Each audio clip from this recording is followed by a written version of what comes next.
पता नहीं पूरा देशवासियों को क्या हो गया है। सोनम वांगचुक जी, आपको पता है कि देश के सबसे बड़े साइंटिस्ट 19 दिनों से भूख हड़ताल पर है कि देश के शिक्षा मंत्री को इस्तीफा हो जाए, धर्मेंद्र प्रधान जी को।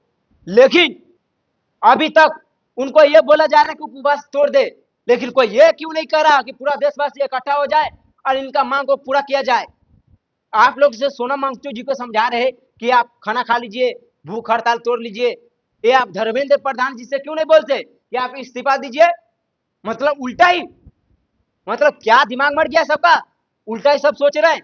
होना यह चाहिए कि सोनम वांगचुक जी को हौसला बढ़ाना चाहिए, बोलना चाहिए कि हम लोग आपके साथ है। लेकिन ये देशवासी ठान लिया है कि सोनम वांगचुक जी का मौत हो गया, ये खबर सुनना चाहते हैं। मतलब देश के जितने भी हरामखोर नेता, हरामखोर अधिकारी, सभी को जिम्मेदारी है कि सोनम वांगचुक जी का हड़ताल को छुड़ाए और उनका मांग को पूरा किया जाए।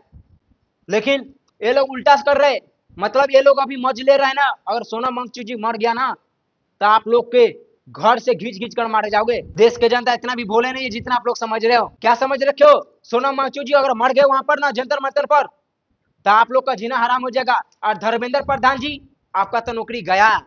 आप ऐसे इस्तीफा नहीं दे रहे, लेकिन आपको घींच घींच कर जब मारेंगे ना, कुर्ता फाड़ा जाएगा ना, तब आपकी अकल ठिकाना आएगा। आप इसी के लायक ही है, आप इसी के लायक ही है।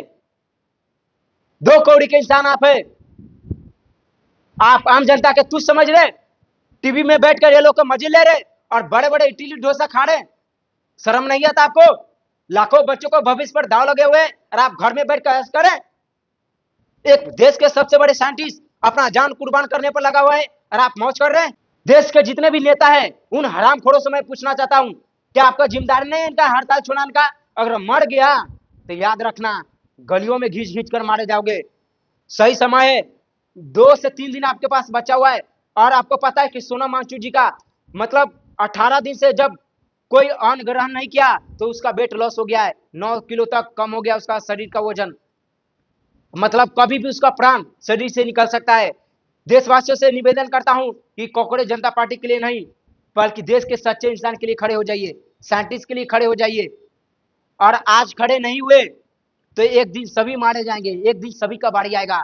वो मरेंगे सब लोग जो चुप है, जो ये सोचकर चुप है कि हमको कुछ नहीं जाता, हमको क्या जा रहा है, हमारा घर के कोई सदस्य नहीं है, नहीं है। बहुत जल्दी समय आएगा। नमस्कार।